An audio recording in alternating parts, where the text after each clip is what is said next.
Ce n'est pas un enfant ça, ce n'est pas humain, un nouveau-né qui aboie. Seigneur, épargne-nous les esprits mauvais. Maman, arrête ça s'il te plaît. L'enfant vient à peine de naître. Ce n'est pas la faute de Judith. Peut-être c'est une anomalie, un problème de santé qu'on comprendra avec le temps. David, tu appelles ça normal? Tu entends ces aboiements? Même un médecin ne peut pas expliquer ça. Judith a fait quoi dans sa grossesse? Qu'est-ce qu'elle a caché? Cet enfant est une malédiction, pas un miracle.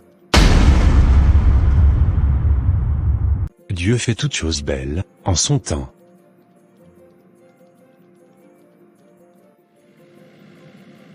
Bonjour pasteur. David. Judith. Quelle surprise agréable. Installez-vous, mes enfants. Pasteur, je viens avec une grande nouvelle. Dieu a répondu à nos prières. Judith est enceinte. Alléluia. Gloire à Dieu. Je vous avais dit, Dieu n'est jamais en retard. Félicitations ma fille, félicitations mon fils. Merci pasteur. Nous sommes venus pour que vous priez pour cette grossesse. Pour que rien ne vienne troubler cette bénédiction. Oui, nous savons que les mauvais regards, les mauvaises intentions existent. Mais nous croyons aussi que la prière protège, et nous voulons mettre cette grossesse entre les mains de Dieu. C'est une très bonne chose. Approchez, agenouillez-vous-ci. Seigneur notre Dieu, toi qui es le Dieu de l'impossible, toi qui ouvres les entrailles stériles et qui essuies les larmes de tes enfants, merci pour ce miracle. Merci pour cette grossesse. Nous la couvrons de ton sang précieux. Nous déclarons qu'aucune flèche de l'ennemi, aucun esprit de mort, aucune attaque mystique ne pourra toucher cet enfant ni sa mère. Amen. Seigneur, étends ta main sur eux. Que cette grossesse se passe sans complications. Que la paix règne dans leur foyer. Et que le jour de l'accouchement, ce soit un jour de joie et de témoignage. Au nom puissant de Jésus-Christ, nous avons prié. Tous, Amen.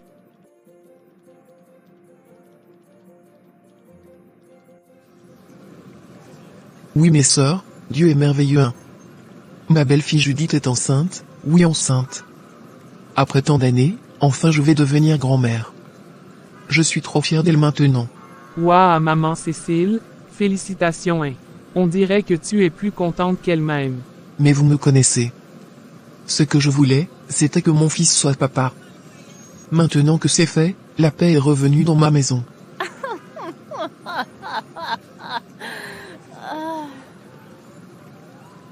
Judith les observe à travers une fenêtre, un peu surprise. Quelques instants plus tard, dans la cour, David arrive du travail. Bonsoir maman. Tu prends un peu d'air dehors. Oui, mon fils bien-aimé. Bienvenue à la maison, papa bientôt là.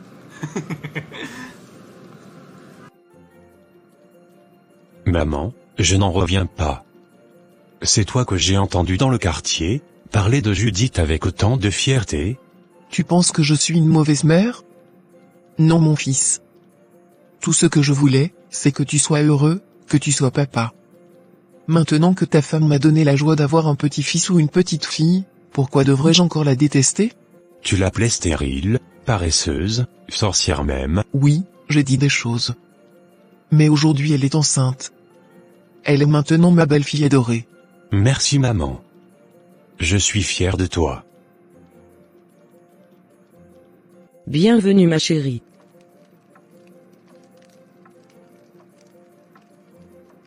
Judith, on dirait que tu n'es pas joyeuse. Pourtant, tu as enfin eu ce que tu voulais, non? Tu devrais rayonner. Oui, j'ai ce que je voulais, une grossesse. Mais à quel prix, Hélène? À quel prix? Judith, arrête.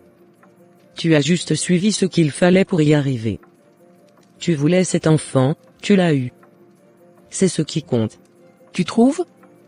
Et si ce bébé naît avec quelque chose de bizarre? Et si Dieu m'en voulait pour ce que j'ai fait? Je n'arrive plus à prier Hélène. Je me sens sale.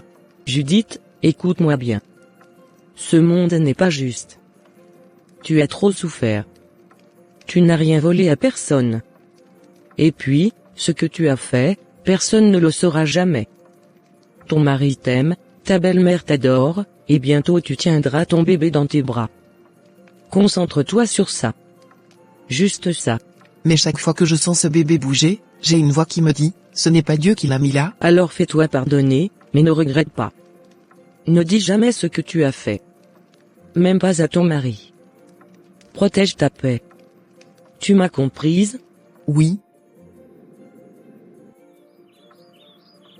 Regarde, Judith, j'ai acheté ces habits pour notre bébé. Si c'est un garçon, on l'appellera Dieudonné, et si c'est une fille, Grâce. Tu n'as pas l'air aussi contente que tu devrais, surtout cette semaine. Qu'est-ce qui ne va pas? Tu penses à quoi?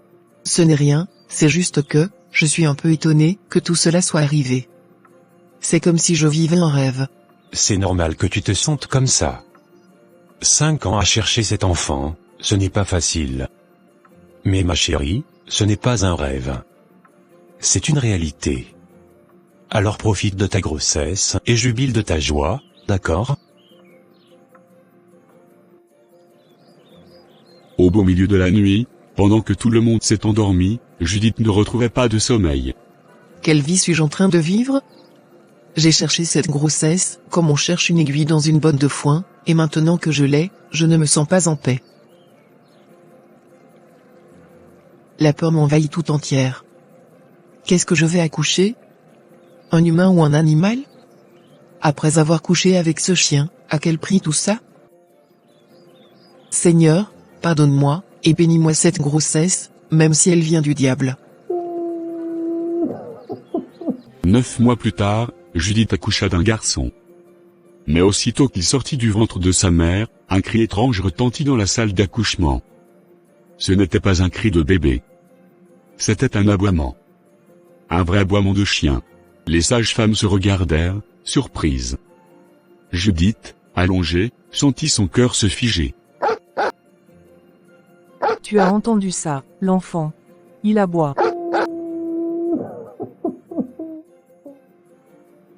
Depuis l'hôpital jusqu'au retour à la maison, l'enfant n'a pas poussé un seul cri humain.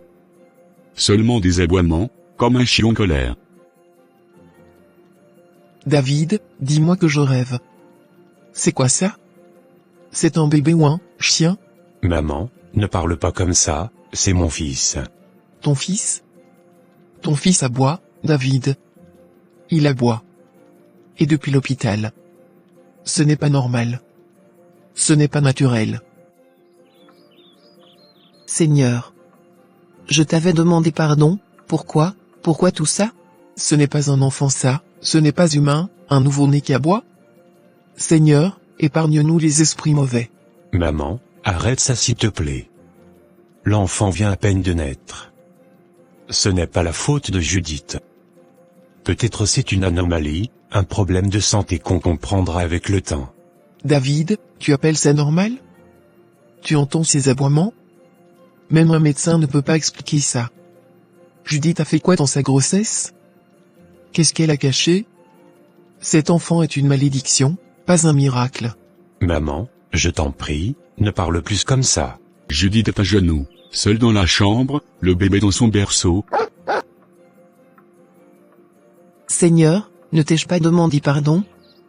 Ne t'ai-je pas supplié de bénir cette grossesse malgré mes fautes?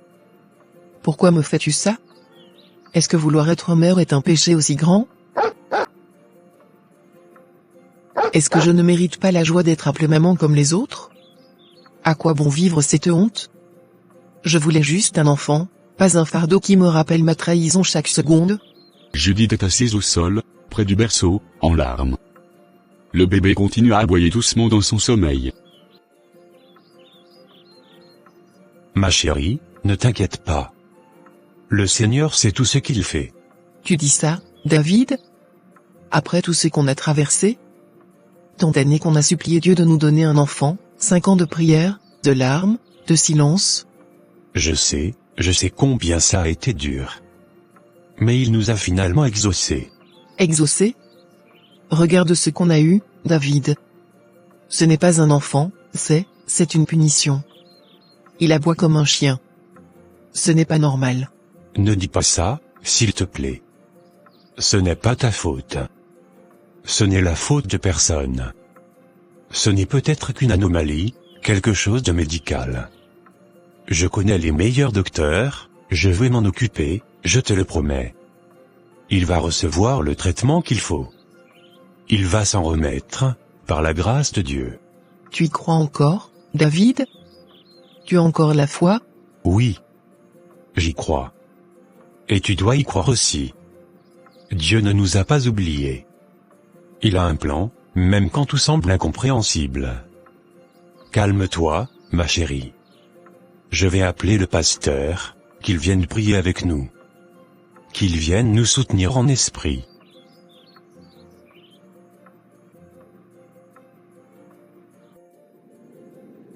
Le lendemain.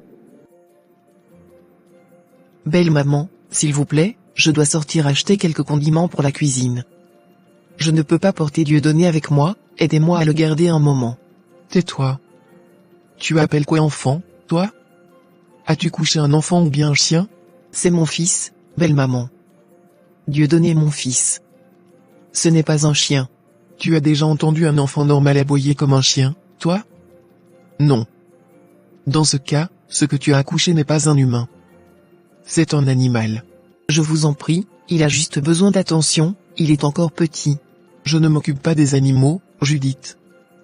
Tu veux sortir? Alors porte ton Dieudonné avec toi. Sinon, laisse-le là, il pleurera ou aboiera jusqu'à ton retour. Mais ne compte pas sur moi pour garder une bête sous mon toit.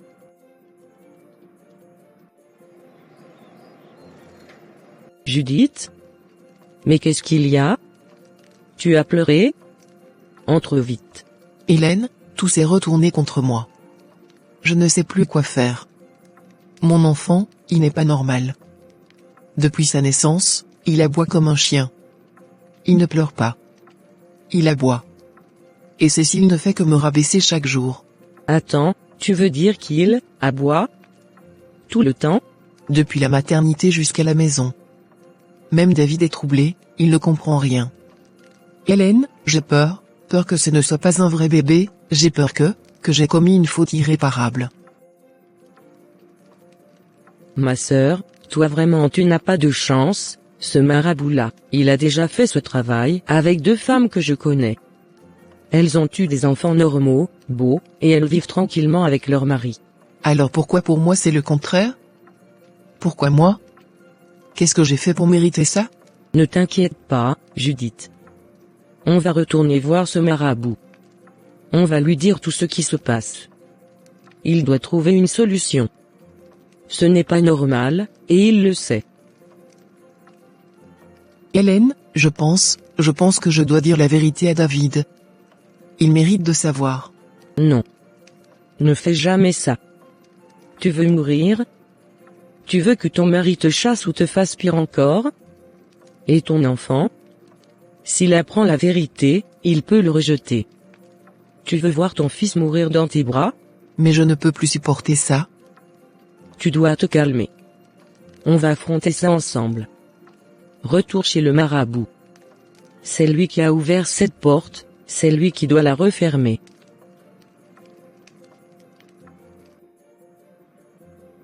Regardez-moi ça, cette fille-là m'a puni. Moi qui étais fière, qui marchait dans le quartier comme une vraie reine, annonçant à tout le monde que j'allais enfin devenir grand-mère, voilà ce qu'elle m'a donné. Un enfant? Non. Un chien. Un chien qui aboie comme s'il sortait de la forêt. Et maintenant, je ne peux même plus sortir de cette maison. Les gens vont commencer à poser des questions, maman Cécile, pourquoi ton petit-fils aboie? Je vais répondre quoi? Que ma belle-fille a donné naissance à un chiot? Quelle honte! Quelle humiliation! Tout ça, c'est la faute de David.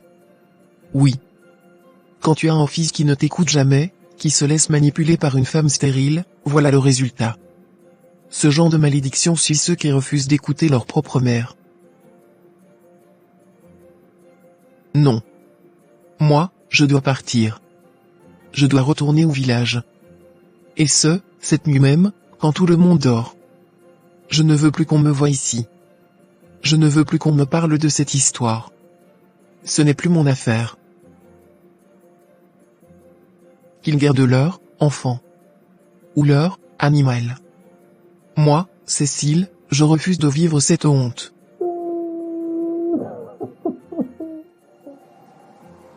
Voilà les visiteurs. Que me vaut cette agitation? Vous n'avez pas l'air contente de votre miracle. Grand marabout, regarde l'enfant que tu m'as donné. Il n'est pas normal. Il n'a jamais parlé. Il aboie comme un chien, je t'en supplie, aide-moi. Dis-moi qu'il y a une solution. Le marabout regarde l'enfant sans émotion. Il ferme les yeux un instant, comme pour consulter ses esprits, puis rouvre lentement. Il n'y a aucune solution. Quoi? Mais, comment ça? C'est l'enfant que tu as demandé, et c'est celui que tu as reçu. Tu as accepté tous les rituels, tu as fait ton choix. Il ne pourra jamais parler comme un humain. Sa voix, ses gestes, seront toujours comme ceux d'un chien. Jusqu'à la fin de sa vie. Judith tombe à genoux, les larmes aux yeux. Elle serre l'enfant contre elle, dévastée. Non. Non. Ce n'est pas ce que j'ai voulu. Je ne veux plus de cet enfant. Qu'il le reprenne s'il est maudit. Elle tend l'enfant en avant, vers le marabout. Mais celui-ci se lève brusquement, les yeux remplis de colère. Ne m'apporte plus jamais cet enfant ici. Cet esprit ne m'appartient plus. Il est à toi maintenant. Tu as scellé ton pacte. Que jamais vos pieds ne foulent plus ce sanctuaire, toi et ton enfant. Allons-nous-en, vite. Hélène, je suis foutue. Je suis dans la merde. Ma chérie, calme-toi, nous allons trouver une solution. Le soir, David rentre à la maison avec le pasteur. Tiens, voilà le grand sauveur. Mon fils, toi-même tu ne sais même pas ce qui se passe sous ton propre toit, et au lieu de chercher une vraie solution chez un marabout puissant de notre village, tu ramènes ici quelqu'un qui tient un papier à la main, soi-disant pasteur. Madame, s'il vous plaît. Non monsieur, je n'ai pas besoin de vos mots. Gardez-les pour vous. Je ne veux pas de prière, je ne veux pas d'huile, je ne veux pas de vos versets. Ce n'est pas un livre qui peut régler ce genre de malédiction. Et pour ton information, je quitte cette maison cette nuit. Je rentre chez moi au village. Donc ne comptez plus sur moi, ni pour garder l'enfant, ni pour rester dans cette maison où la chiennesse à la place des enfants.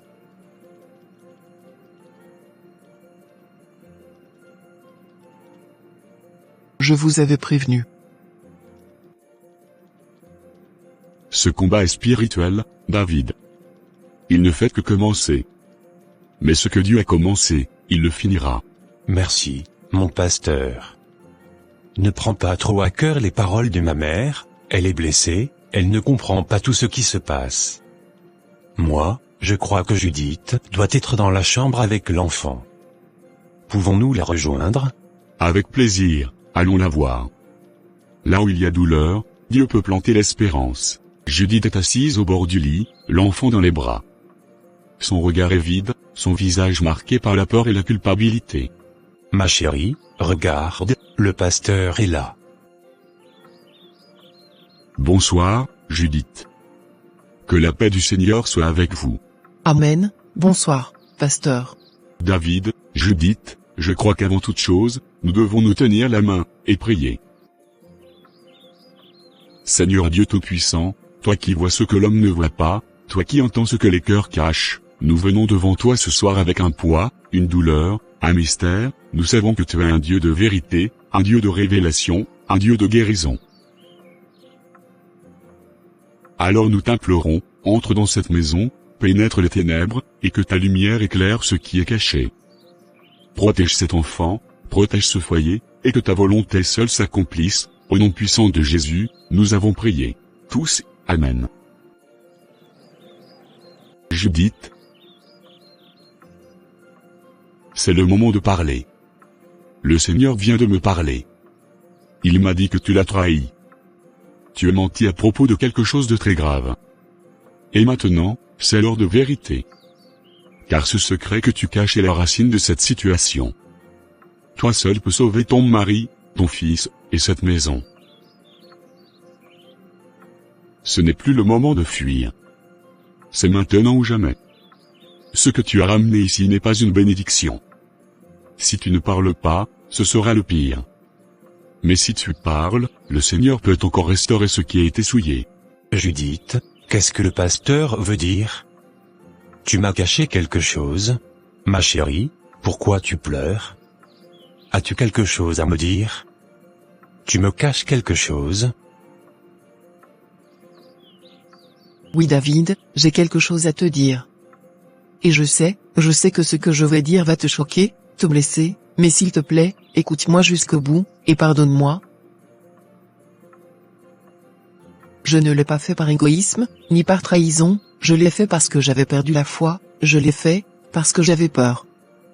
Peur de te perdre. Peur que tes mères réussissent à te pousser dans les bras d'une autre femme.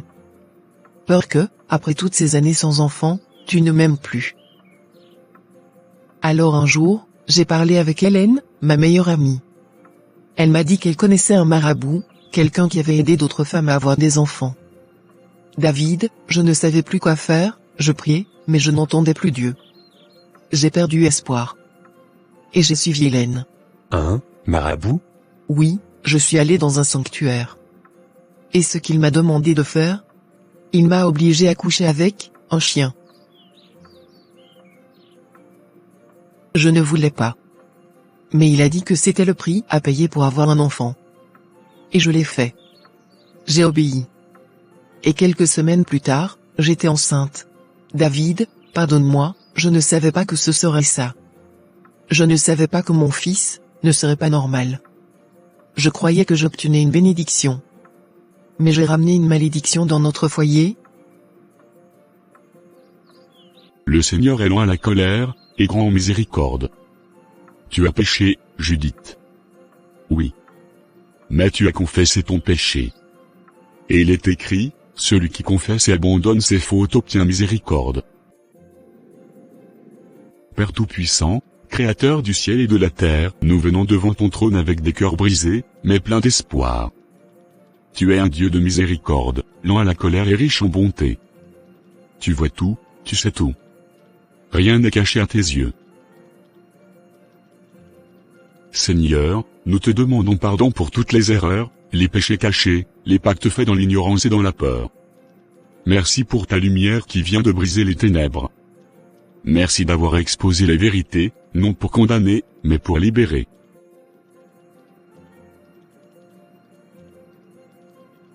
Maintenant Seigneur, regarde cet enfant, fruit d'un combat, d'un égarement, mais aussi d'un cœur qui cherchait désespérément à être mère.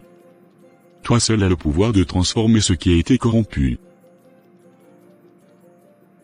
Je me tiens dans l'autorité du nom de Jésus-Christ de Nazareth. Et je brise tout lien occulte qui entoure cet enfant. Je renverse toute alliance de ténèbres qui a parlé contre sa vie. Je détruis toute empreinte maléfique qui a été placée en lui. Que la lumière du Christ pénètre son corps, son âme et son esprit. Que toute voix étrangère soit réduite au silence. Et que la paix de Dieu l'enveloppe dès cet instant. Seigneur, si tu l'as permis, c'est parce que tu as un plan. Alors même s'il ne parlera jamais comme les autres, qu'il vive pour ta gloire. Fais de lui un signe vivant de ta grâce. Et donne à cette famille la force, l'amour et la foi pour élever cet enfant comme un miracle. Je bénis cette maison. Je bénis Judith. Je bénis David. Et je bénis Dieudonné, que sa vie soit un témoignage vivant de ton amour et de ta puissance. Au nom de Jésus-Christ. Amen. David, je sais que je t'ai trahi. Je t'ai menti alors qu'on partage tout. J'ai caché quelque chose d'aussi grave, dans la peur, la douleur, et l'impatience. Mais je ne voulais pas te perdre. J'avais si peur de tout ce qu'on vivait. Je me suis laissé entraîner. Donc même après 5 ans de souffrance ensemble, sous le même toit, les mêmes prières, les mêmes nuits blanches, tu as décidé de marcher seul. Sans moi. Sans nous. Tu t'es dit que j'étais assez bon pour dormir à tes côtés, mais pas assez digne pour entendre ton désespoir. Non, ce n'est pas ça. C'est que, tu étais fatigué, usé, tout comme moi. Mais moi j'ai craqué, j'ai mal choisi. J'aurais dû te faire confiance. te parler. Mais au lieu de ça, j'ai écouté la peur. Tu m'as laissé croire que Dieu avait fait un miracle. Tu m'as regardé dans les yeux chaque jour pendant 9 mois, et tu m'as laissé rêver. Me battre contre ma mère, contre les rumeurs, pour un mensonge. Je ne mérite pas ton pardon, je le sais. Mais je t'en supplie, regarde-moi. Pas comme ta femme, mais comme une âme perdue, qui demande juste une seconde chance. J'ai appris ma leçon. Je ne me cache plus. Je t'en prie, aide-moi à réparer ce que j'ai brisé.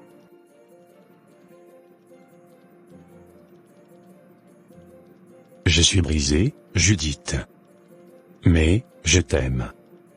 Et tu es la mère de mon enfant, peu importe comment il est venu au monde. On va porter ce fardeau ensemble. Mais sache que la confiance, elle ne revient pas en un jour. Merci de ne pas m'abandonner. Je n'abandonne pas les miens.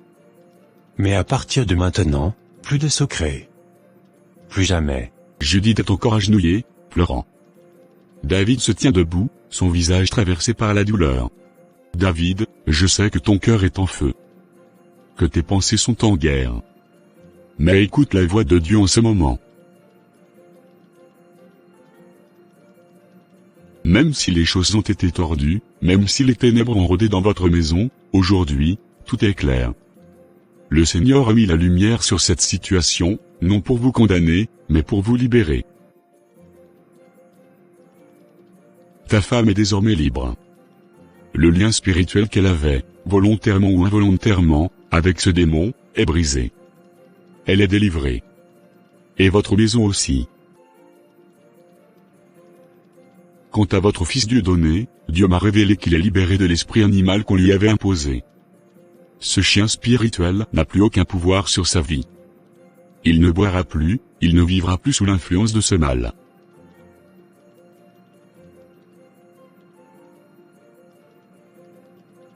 Mais, son langage restera affecté.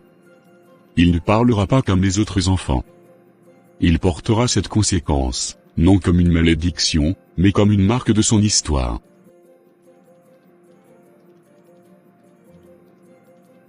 David, Judith, cet enfant est innocent. Il n'a rien demandé. Il n'a rien choisi. Il a juste été le fruit de vos douleurs et de vos erreurs. Ne le rejetez jamais. Aimez-le, élevez-le comme n'importe quel autre enfant. Priez pour lui. Chantez avec lui. Riez avec lui. Pleurez avec lui. Et surtout, ne soyez jamais curieux contre lui. Ne laissez jamais votre cœur le considérer comme un fardeau. Il a autant besoin d'amour que n'importe quel enfant dans ce monde. Et je vous dis ceci, si vous restez dans la prière, si vous vous attachez à Dieu fidèlement, le jour du miracle viendra. Car ce que l'homme a tordu, Dieu peut le redresser. Peut-être qu'un jour, la voix de votre fils s'élèvera, claire comme l'eau, humaine et bénie, mais jusque-là, aimez-le comme un cadeau. Judith, ce que tu as fait m'a blessé. Profondément. Mais ce soir, j'ai compris beaucoup de choses. Ce n'est pas seulement ta faute. Si ma mère n'était pas venue vivre avec nous, si elle ne t'avait pas humilié chaque jour, si moi-même, je t'avais mieux défendu, mieux aimé, peut-être que rien de tout cela ne serait arrivé. Alors, je te pardonne. Pas à cause de la situation. Pas parce que c'est facile. Mais parce que Jésus m'a appris à pardonner. Et parce que tu es ma femme. Et que je t'aime.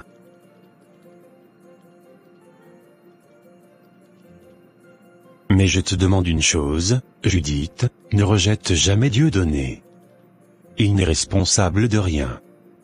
Il est innocent. C'est à notre fils, notre chair, notre aisant. Il a besoin d'amour, pas de honte. Oui, je te promets, David. Même s'il ne parle pas comme les autres, il a droit à notre tendresse. Et moi, je suis fier d'être son père. Nous devons être des parents pour lui, pas des juges.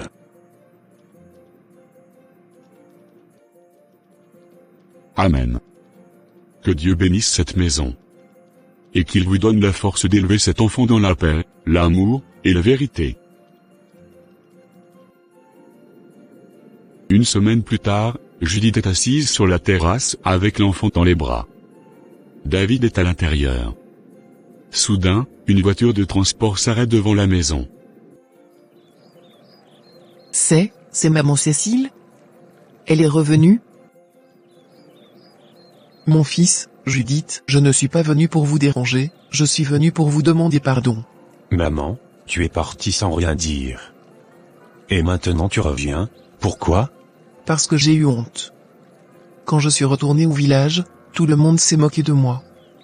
Ils m'ont dit, toi, tu fuis ton fils au moment où il souffre? C'est maintenant qu'il a besoin de toi. Je me suis rendu compte que j'avais agi comme une étrangère, pas comme une mère. Et je sais que j'ai dit des choses terribles, sur Judith, sur l'enfant, mais aujourd'hui, je regrette. Pardonnez-moi. Toi David, toi Judith. Je ne suis pas venu pour juger ni pour commander. Je suis venu pour être à vos côtés, comme je l'aurais dû depuis longtemps.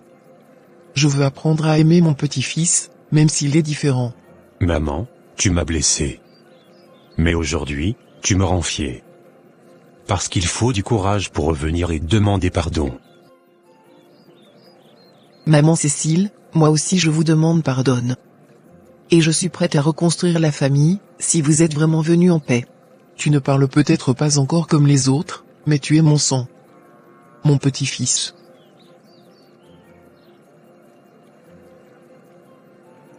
Et tant que je vivrai, je serai là pour toi.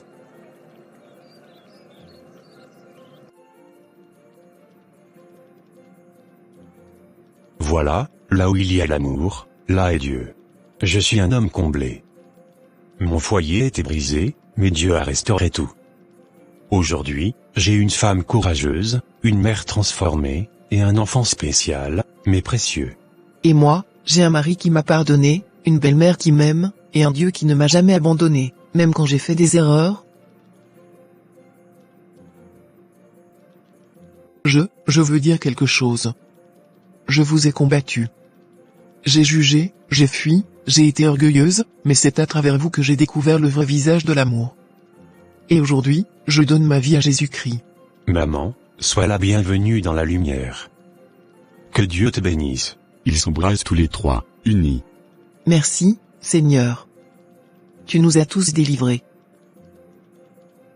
Il y a des douleurs qu'on ne comprend pas, des épreuves qui brisent, mais quand on remet tout entre les mains de Dieu, il transforme les ténèbres en lumière. Cette histoire nous enseigne que chercher des solutions hors de Dieu, même sous la pression, mène à des conséquences douloureuses. Le mensonge, la peur et l'impatience ont presque détruit une famille. Mais la vérité, le pardon et la prière ont permis la réconciliation. L'amour de Dieu restaure même ce qui semble irrécupérable. Apprenons à faire confiance à Dieu, à dire la vérité et à aimer nos proches malgré leurs faiblesses, car chaque erreur peut être transformée en grâce quand on revient à lui.